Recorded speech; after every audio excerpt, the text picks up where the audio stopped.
Hello everyone, and thank you for tuning in. I'm Tamara Green with Walpole Media.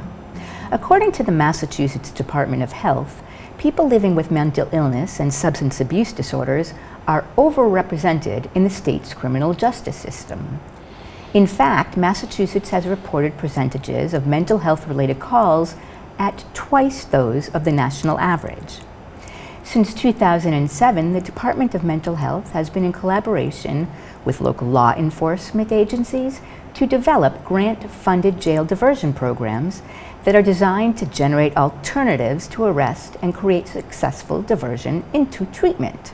Today I'm joined by licensed clinical social worker Dylan Jones, who was appointed to the Walpole Police Department in February of 2023 to serve as the department's mental health liaison, a position funded by the state's jail diversion program. Thank you for joining us here today. Thank you for having me.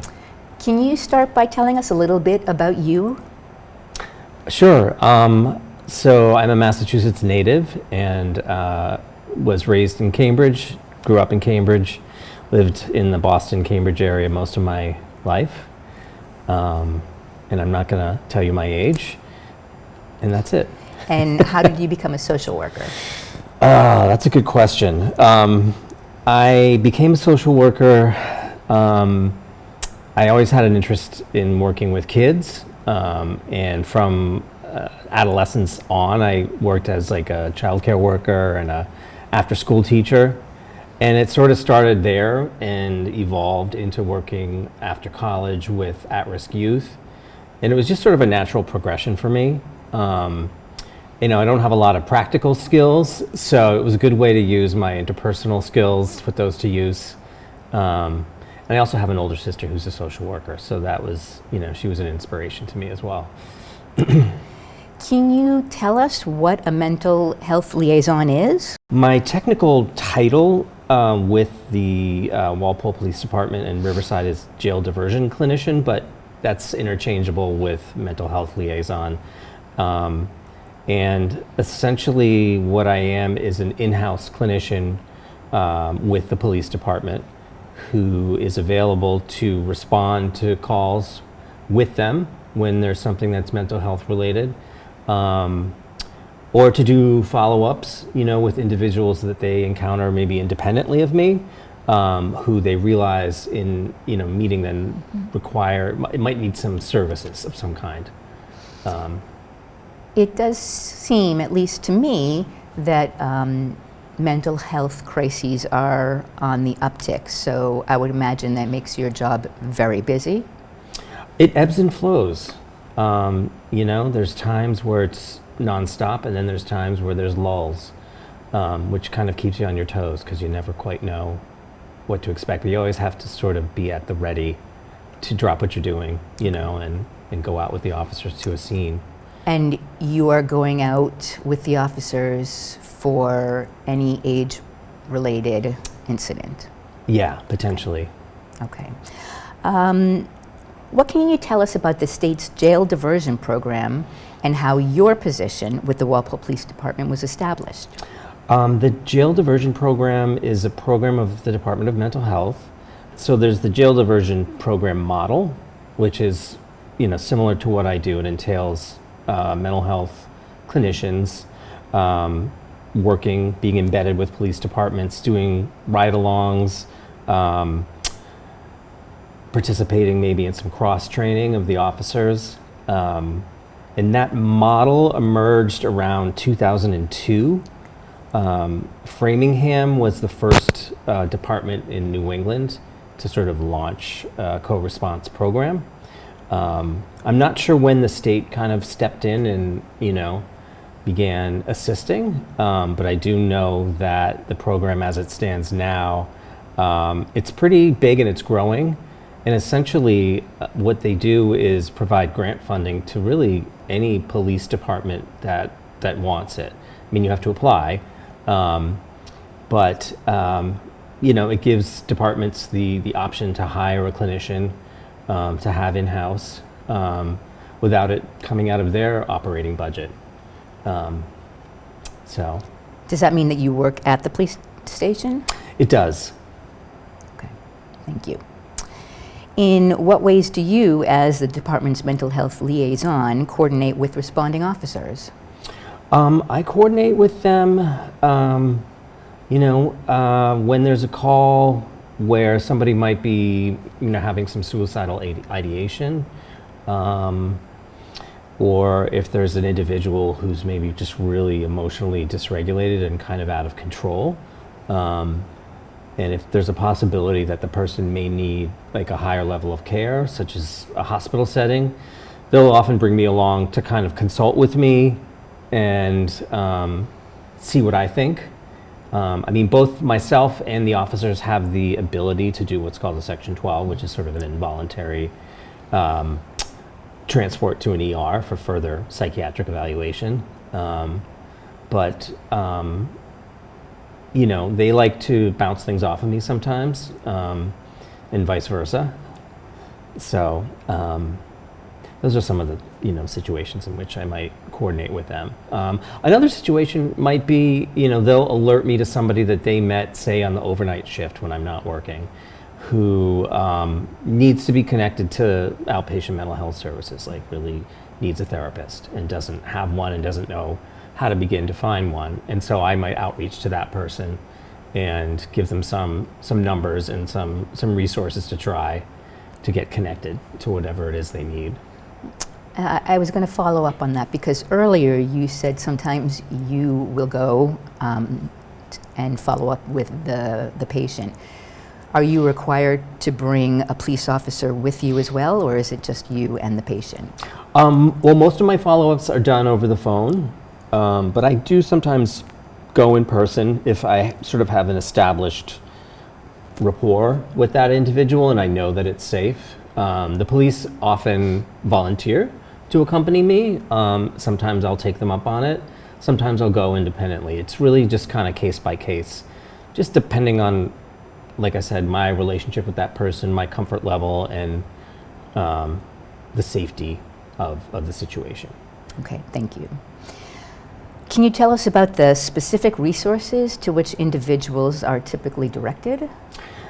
Sure. It can vary. It can be, like I said, if there's sort of an immediate acute crisis, it can be getting somebody to the nearest emergency room so they can be evaluated further. If it looks like they might need inpatient care.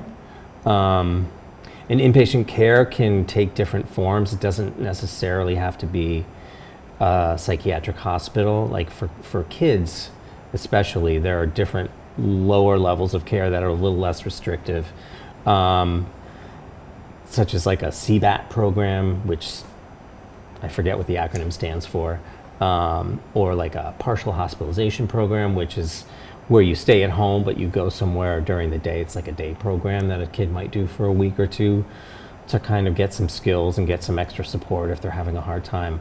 I have connected people to the Department of Mental Health, people who have major mental illness and who really would qualify for DMH's services but aren't connected. I've helped people apply to DMH and get accepted by them, which kind of opens up a lot of other doors for services like housing, either through a group home type setting or maybe through a housing voucher so people can live independently. I've connected people to case managers who can sort of help them out with basic needs issues like getting a phone or getting food stamps. I don't do a lot of that myself, but I will point people in the right direction to kind of access those things. I can also help people, access substance abuse treatment if that's something they're looking for. So it's the possibilities are not endless, but there's a lot of different possibilities. If you recommend a resident be put in some sort of a hospital or rehabilitation facility, are you then done with them, or what's your requirement afterwards, if there is? That's a great question. There's no set requirement per se, but I oftentimes will follow up with them, or I'll have my sort of parent agency, which is Riverside Community Care. I'll have their mobile crisis intervention team kind of take over and do what we call the follow-up. But yeah, I generally like to kind of see what the outcome is and avail myself to people, if they need further assistance or just support, like after they get out of the hospital. Thank you. What compelled you to pursue a job as a mental health clinician in the first place? Oh, that's a good question. I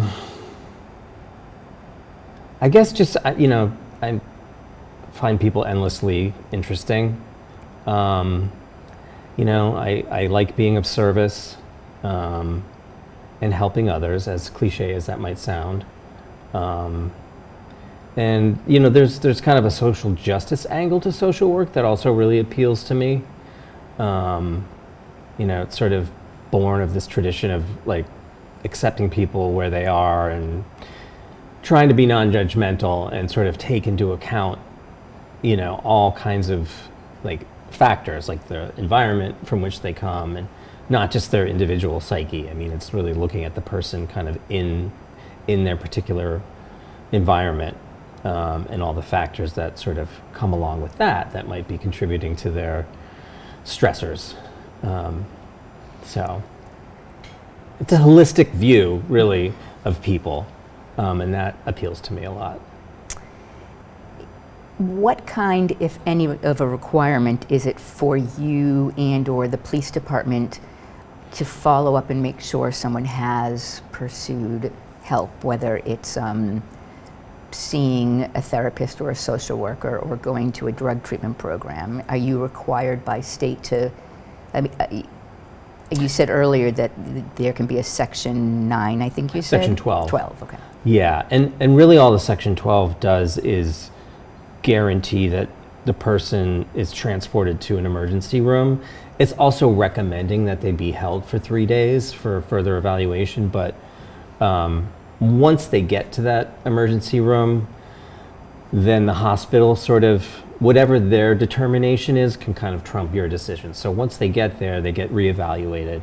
In the hospital, and it might be a clinical social worker at the hospital or a psychiatrist or a psych nurse who evaluates the person, they might determine that, this person was just sort of having a moment and the moment has passed and they don't need further care. So they could be discharged. It's not a guarantee that they're going to be held for 3 days. It's just sort of a guarantee of transport and a recommendation of a 72-hour hold. As far as I know, we're not required. There's no, firm expectations in terms of follow-up from me. I know mobile crisis intervention, like when they see somebody, it's kind of more clearly spelled out that there's a certain period in which they're supposed to do. With children, it might be 10 days or 2 weeks, and with adults, I think it's 1 week of follow-up care, or just checking in with people on a daily basis. So could the resident decline to be taken to a hospital or decline to follow up on your recommendation to see a therapist? Well, if it's a Section 12, they can't decline it. But as far as participating in anything beyond that, it's usually on a voluntary basis. So I don't have any say in that. I can, strongly recommend things, but ultimately, the individual has agency over that. Or if it's a minor, their parent has to be the one to kind of make that decision. Sure. Yeah.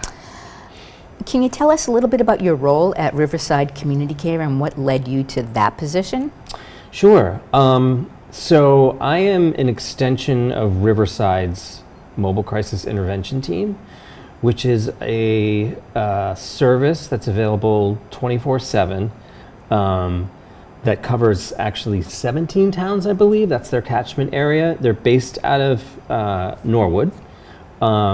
And they have clinicians available 24/7, 24 hours a day, to evaluate people who are in some form of mental health crisis, whether that's, extreme anxiety or acute suicidality, or if it's a kid who's just really dysregulated, like I mentioned earlier, and can't calm themselves down. And they can come to where people are at. They can mobile to where people are, and do in-person assessments. And one of their goals is also to try and divert people out of hospitals or away from hospitals if it's not necessary. So they will, typically only section people if they feel like it's absolutely necessary. They try to keep people in the community and connect them with community-based services that are less restrictive. They're insurance blind, which means they will respond to anybody regardless of your health insurance situation. It's insurance-based, so they do recoup but they're funded in part by billing insurance companies for their services. But like I said, it's insurance blind, so that's not a requirement to be seen by them. And they'll evaluate and just kind of make recommendations.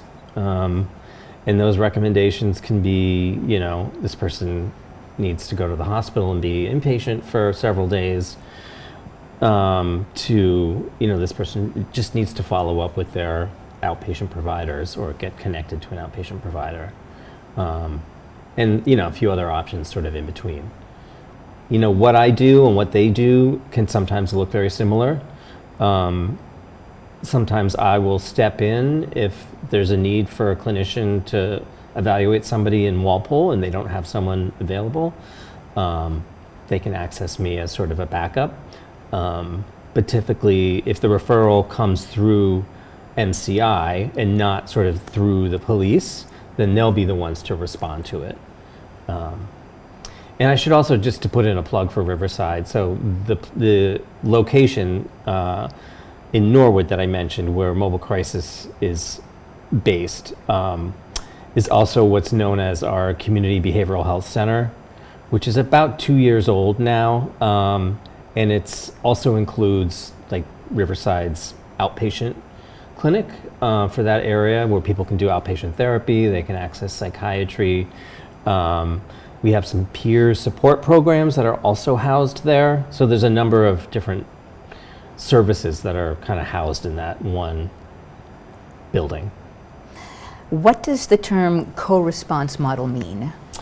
It means kind of what it sounds like. It's sort of like a dual response between, not between, but it's basically police and a mental health clinician responding together to a call.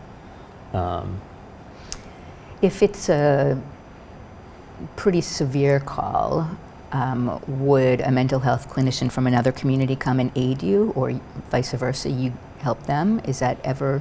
That's actually a great question, because sometimes co-response, we call that a dual response, when there have been instances where I've responded to situations along with a clinician from Riverside Mobile Crisis.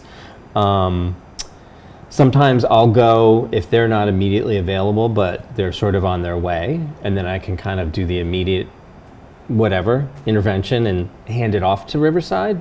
They might ask me to come along if there's safety concerns, and they want the clinician to be just accompanied by another person. That's something that I did last week, as a matter of fact. So yeah, we do partner up from time to time as well. And the police, the Walpole police, sometimes will partner with Riverside too. Sometimes Riverside will request their presence if they're doing an evaluation and there's safety concerns. And I think the police are required to come whenever somebody is sectioned, just to kind of be on standby and make sure things go smoothly. Because sometimes people resist. Usually we can talk them into it, but thank goodness. What do you enjoy most about serving as the police department's mental health liaison person? What do I enjoy most about it? It's unpredictable, which keeps it interesting. No 2 days are ever quite the same. And it's just such a different environment from any previous social work environment I've worked in. And that's been kind of fun and refreshing. I mean, I've, historically worked with other mental health professionals, and it tends to be sort of a female-dominated field. And this is sort of, the opposite of that. So I just kind of enjoy the novelty of it, and the different perspective. And just honestly learning about kind of police culture, not to overgeneralize, I mean, because I know every department has its own culture. But I had pretty limited sort of experience knowing anybody in law enforcement prior to taking this job. So it's just been really interesting to me to kind of get to know some officers firsthand and see that they're, people just like you and I. So. Is there anything you'd like to add about your role with Riverside or with the Walpole Police Department? The only thing I can think of to add, well, maybe a couple things. One would be just to sort of clarify that, to access my services, usually the referral comes kind of by way of the police or by way of Riverside Mobile Crisis. There's some exceptions to that. Sometimes, I sometimes get referrals from Walpole High School. A guidance counselor might reach out to me about a particular student, and just to kind of get my perspective or see if I might be able to do some outreach to them. But generally, the referrals come through those two means. And I also wanted to just for context, a big part of my job and the Walpole Police's job in terms of responding to mental health calls often entails, interfacing with some of the residential programs in town and some of the maybe therapeutic schools that Walpole has. I mean, for a town of this size, for relatively, I don't want to say small town, but for a town of 25,000, there's a pretty high number of group homes and residential programs and therapeutic schools with people who have certain needs, that sometimes require outside intervention. So that sometimes can take up a good chunk of my time and effort, is just responding with the police to members of those programs. I mean, there's at least 8 adult group homes in town. 4 of which are run by Riverside, and then the rest are run by various different agencies, including Department of Mental Health. And then there's the Home for Little Wanderers, which I think of them as having 4 group homes. I mean, they have a campus that's broken up into 4 cottages or houses, but they're each kind of like their own group home. So right there is a dozen. And then, there's some additional ones as well. That I'm still learning about. But yeah, I mean, there's no shortage of need or potential need, given that we have all of these facilities, and sometimes, those people can't be managed within those programs, or the programs need some outside help, which is when we might step in. If a family member is concerned about someone in their family, or someone is concerned about someone in the neighborhood, or if someone is concerned about themselves, do they call the police department, or is there a way to contact you directly? They would call the police department, and they could call, they don't have to call 911 necessarily, unless they could call the business line or 911. If it feels like an urgent situation. I mean, it's the same people answering the phone. And then they will kind of dispatch to me if they feel like it's something that I can help with. But primarily, the calls come through the main number. Sometimes they, like I said, sometimes people sneak through in other ways and get me directly, but just to kind of keep it manageable, we prefer to have it come by way of the police or mobile crisis. And that's another, option for people in those types of situations that you just described, is they can always call mobile crisis too, if they're concerned about themselves or somebody. Because there's always going to be someone there to answer the phone and sort of consult with. Anything else you want to add? Oh gosh, not that I can think of. Just that I have really enjoyed the last couple of years and this position. Like I said, prior to working here, most of my social work experience, 18 years worth, has been kind of based around the city. So it's just been, it's been a different experience. I had very little exposure to this part of the state prior to working here, and now I'm, a resident of the area as well. And I've just really enjoyed kind of the transition and getting to know sort of another region and its people.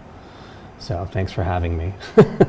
Thank you for being here. It's been extremely informative, and I hope our viewers also feel that they've learned something. So thank you for joining us. You're welcome. And Walpole Media will be back for another interview with members of the Walpole Prevention Coalition, a group working to prevent and reduce underage substance use in the town. Please be sure to subscribe to our YouTube channel so you don't miss it. For Walpole Media, I'm Tamara Green.